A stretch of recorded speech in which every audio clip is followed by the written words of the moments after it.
Good afternoon, everyone. My name is Tweet Coleman, and I'm one of the hosts for the Florida Aviation Network. We're live and in the clear this afternoon, and we're at the Central Florida Aerospace Academy in the Aerospace Center of Excellence here at Sun and Fun in beautiful Lakeland, Florida. And I say beautiful because the weather is great.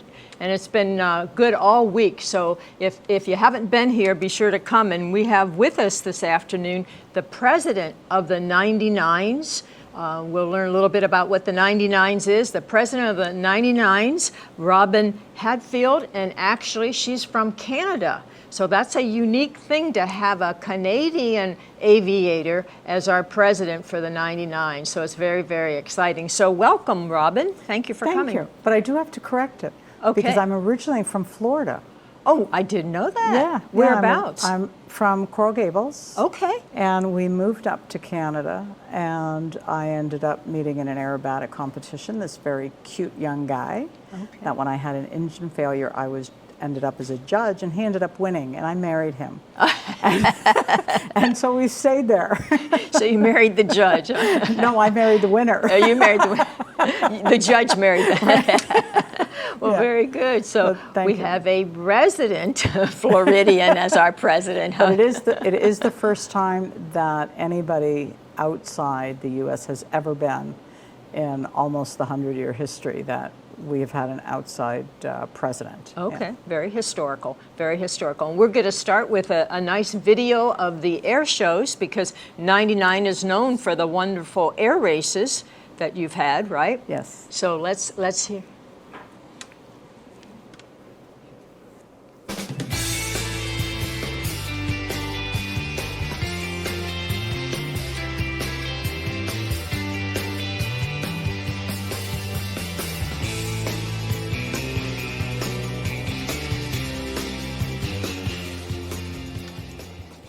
Wow, that looks like fun. You had one of the biggest air shows last year, right? It was. Well, that's actually a clip from several different air shows, and it's just because many of our members, they're pilots, but yet in their careers, they do a lot of other jobs. And whether they're military, they're mechanics, we cover a whole gamut. So that was just put together as from the different air shows showing some of the members and what the women are doing. Mm-hmm. Yeah. I understand like last year was 117 entrants, something like that? Yes. Yeah, that's quite exciting. So 99s has been around, you said almost 100 years, 94, 95? Yes, so we started in 1929. Okay. And it was the Cleveland Air Races. It was the first time they said you could have a female pilot's just air race. And they went through a lot of arguments because they wanted the women to fly with a mechanic, because what if something should happen, and that they should have to stop, and they couldn't fly a certain horsepower airplane. Oh, so 3 of the women actually had to not fly their plane, like Louise Thaden, and had to borrow airplanes from the manufacturers to fly. And there was threats of sabotage, there was all kinds of things that happened through this air race. And at the end, there's a few different stories. One is that Amelia Earhart gathered them all underneath the bleachers and said, we should organize. Other ones say that a whole group got together. But she was one of the main ones, mm-hmm. and said, we're going to set up a organization to help promote women flying and to support one another. And they sent a letter out to every single female pilot in the country, which was 117. Oh. But they had only been licensing pilots here. Everybody before had the international license. So they started licensing only about 2 years before. So there was a lot more women flying, but some never converted that license over. So they picked a date in Long Island, where they said, we're going to meet at Curtis Field, and the weather was horrible. Nobody could get in unless they were close by and could drive.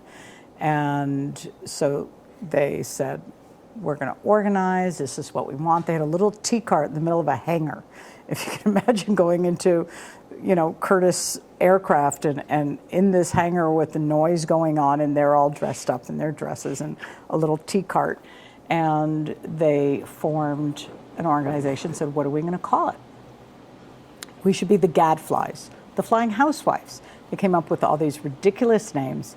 And that's when Amelia said, well, why don't we call it by the number of charter members? So they waited to see, you couldn't get here, do you want to join? And in the end, they had 99 women out of the 117 across the whole country saying, we want to start this organization. And then Amelia was elected as the first president. And it's just taken off ever since then. Wow, that's exciting. Yeah. How many members do you have today? Just over 7,000. Okay. So our goal is, we have a new slogan, and it's 10,000 by 100. Okay. So by the time we hit 100 years of age, which will be in just a few years, we want to be at 10,000 members. I see. So it was 6, 7 years. Well, yeah, that sounds very doable, doesn't it? I think so. Yeah, absolutely. So what is one of the main projects you have for recruitment? Basically, actually, our main thing is coming out into the communities and doing the outreach programs. Trade shows is a very big deal. Coming out here and people getting to see us, see the name. A lot of parents, a lot of fathers, obviously, that are flying more than the mothers, going home. And a lot here are saying, I'm collecting information for my daughter.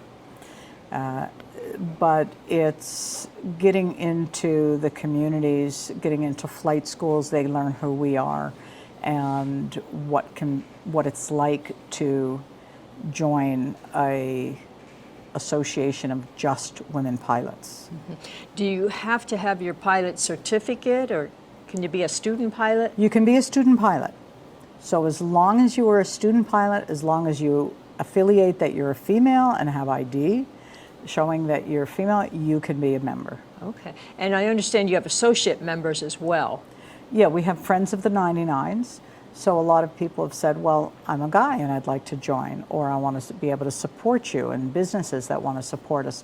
So they become Friends of the 99s, and they get the magazine. They have everything that we do. They get a ball cap. I don't get a ball cap when we join. But obviously they can't vote or sit on the board or do anything like that. But yes, we have Friends of the 99. So we had Boy Scouts, and then the girls now can join Boy Scouts, right? Right. Is there any thought about bringing boys in or males in to the? No. No. No, because it's against what the charter and the mandate is. Mm-hmm. So they can come in as Friends of the 99s, but they cannot come in as 99s. Mm-hmm. I had an interesting session last night. I'm sure you're familiar with the QBs, the Quiet Birdmen. Yeah. Yeah, all men. Well, apparently, they do have a spot here, and so I was the very first time was able to go into the Quiet Birdmen, and actually our director, Obie Young, was sitting there proudly, and there were a few women, so they actually have their own group, and they're definitely maintaining it as an all-male pilot group. Yeah. We have had, because we go out into some of the universities and colleges, and they cannot have a chapter that's recognized by the school because we are just female. So you have to be inclusive to actually be sanctioned by the school. Mm-hmm. So they have set up 99, that they become like a wing of another chapter. Okay. So that the girls in the school can still get together and be able to work and talk about issues that they're coming across that are unique to the women that are flying. And then they're dealing with another chapter to be able to do that. Oh, there's always a way, there's always a workaround, right? Yeah. If you really want to do something. Now, I understand it's international, so where are some of the chapters outside of the U.S.? Well, there's obviously Canada, and Canada was the first place they came back in the 50s when they decided to expand. They came out into East Canada, into Ottawa. Sense. It's right there, right? Yeah, makes sense. So we have East Canada, West Canada sections. So we're built that we have chapters, and that's in your local area, and then those chapters are part of a section. So say in Florida, You have multiple chapters across the state, and then you're part of the southeast section, which would take in Georgia, Louisiana, Alabama. So you take in a larger, broader area, and then you have international. So across the world, we have like an Arabian section, an African section. We have Germany, France, England, Australia, New Zealand, Nepal. Well, everywhere. So the whole country is actually a section instead of having individual chapters. Okay. Chapters are kind of unique to Canada and the U.S. Do you find that the enrollment is increasing outside the U.S.? Or It is. it seems like Yeah, absolutely. It was over 100 we had at one point within the Arabian section. And I think a lot of that was because the expats went over there to fly when the industry was smaller and just growing. And now they have their own people within their own countries that are flying. So there's fewer expats. The numbers have gone down a little bit as they've come back to the States and are now flying with carriers here. But they don't have general aviation the same way we do. So the numbers will never be as large. A lot of those countries outside of Northern Europe, like France, England, they've obviously always had aviation. I mean, even before we did. But in some of the other countries, they just don't have it. You can't find a little local airport that has a flying school that you can say, I want to go fly. And those are the girls that really come to us and look for help and say, what can you do? And we have the scholarships that help them. And we adapt the scholarships to work with them. So our scholarships at first were not really friendly for the people that lived in the Arabian section or African or Nepal. So we adapt and we change them. Oh, good. Now, I understand when you talk about scholarships, you have a special program, the PPLI, We do. the professional program. Could you Yeah, talk a the little bit Professional about Pilot Leadership Initiative. It's not a scholarship, and we should talk about the scholarships after, because that's even more that? exciting. Okay, so they're two But- different things. Yeah, so fair the enough. Professional Pilot Leadership Initiative was started by one of our members years ago who is just retired from the airlines. And it's probably the only highly structured mentoring type of leadership program that exists right now, that you apply. It's not a normal mentorship where you're a pilot, I'm a student, and I'm going to call you and say, gee, I'm having this problem, what do I do?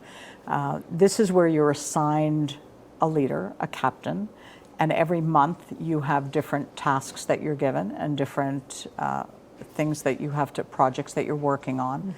And then at the end of this, it's a 12 to, it actually can go 18 months. You then become the captain and are teaching this program. So we have intakes twice a year. It's limited as to the spots to get in, but it really is one of the most recognized of these type of mentorship programs for leadership ability that's out there.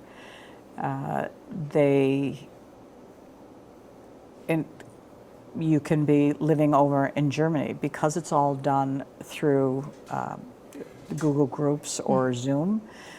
It doesn't matter where you live, you can still be part of the program. You must have a commercial license to even apply. A commercial license. You have to have the commercial license. You don't have to be looking to go to airline, although today most are. You could just be wanting to taking it for leadership skill because you want to get into another career, perhaps within aviation, outside, and you recognize that this is giving you a leadership ability. The commuters and the airlines are recognizing the program because they're going, this is the type of skill we want in our future pilots in the left seat. Mm-hmm. It's basically a really great CRM. You're learning cockpit resource management before you even get there. Oh, excellent. Well, that's an excellent program. I know I was on a board for one of the airlines and selecting pilots that came in. They said, we want to think of them as hiring somebody as a manager, because you're a captain, you're / a manager of the flight crew and all. So this would dovetail very nicely in the Yes. holistic approach. Yeah. Yeah. About how many pilots do you have in the program? They bring in about 80 throughout the year because, again, it's one-on-one. It goes 18 months. So because they stagger it, they can be rotating. And it will depend. It's not a set number because it depends how many are there to act help at that top level. Excellent. Well, that's good. I hope you have more growth than that. We definitely need that Thank type. you. Now, you mentioned, yes, it's not a scholarship program. It's a leadership program as such. So share with us about your scholarship programs. Yeah, so the scholarship program actually started also back in the 50s. And it's one of the only ones that it is for members. The first one we have is the Amelia Earhart Scholarship Foundation, and that is the most robust scholarship program out there. It's funded strictly by the 99s, so that's why you have to be a member. We have a First Wings program that is $6,000 to go towards your PPLI, and to the PPL. And then if you've been a member for a year, you can apply for the other scholarships, whether it's for your commercial or an instrument, a multi. Nice. You can get a type rating on like a 737, and it pays the full shot. So that's why we ask for at least a year, and because it's funded by the 99s, by the members, that if we're paying for your multi or for a 737 rating, then we want to see that there's been some commitment and that it's going to be going to somebody who really is going to use it. The First Wings program, as long as you're a student pilot and you have 5 hours and you've been a member for 3 months, you can apply. It used to be open, but we found a lot of people come in after 3 or 4 hours, they go, I don't really want to do this. I'm not enjoying it. And it's not that we've given them the money, but it's that we've committed this and it could have gone to this person. So now we ask for 5 hours. And then all the chapters and sections also have scholarships. And those are usually open to anybody in a larger area. Some of them are specific for ratings. I fund one with another woman that got into flying as a second career.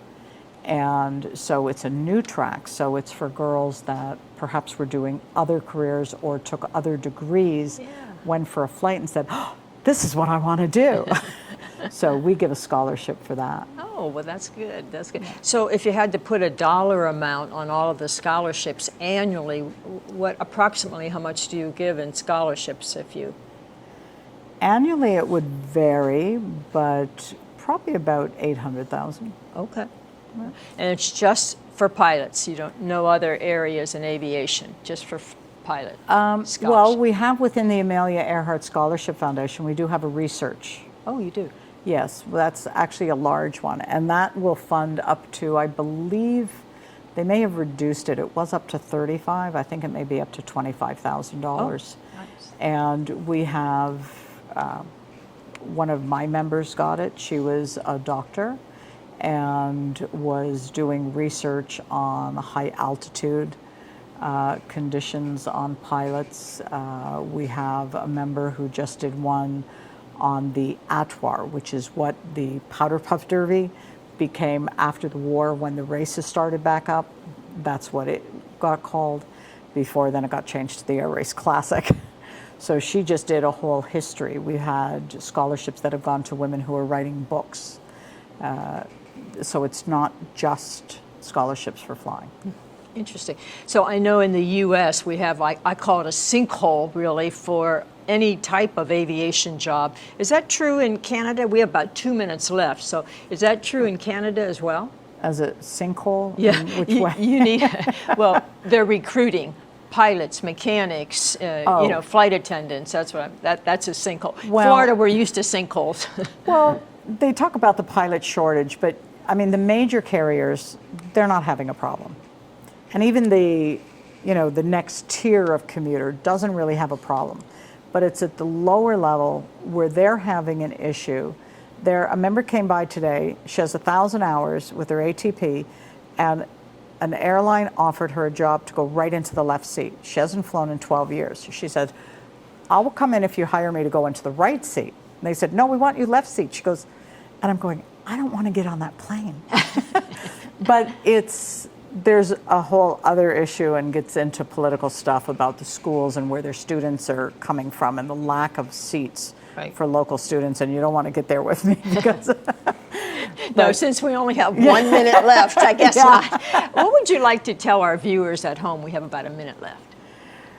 I would say that you should consider aviation if you're a female, that just like any other job, there's a lot of hurdles you have to go over, and to do your homework. Look at where you want to end up and then work backwards and get into something like the 99s that can help you and that have other women that are there working with you to get to where you want to be. Great. That's a great ending. Thank you, Robin, very much. It's always important to have a support group, and definitely the 99s would be a great support group. I know many women have helped through the 99s, so thank you so much. Well, my name is Tweet Coleman. I'm one of the hosts with the Florida Aviation Network. Thank you for listening, and until we tweet again, safety first.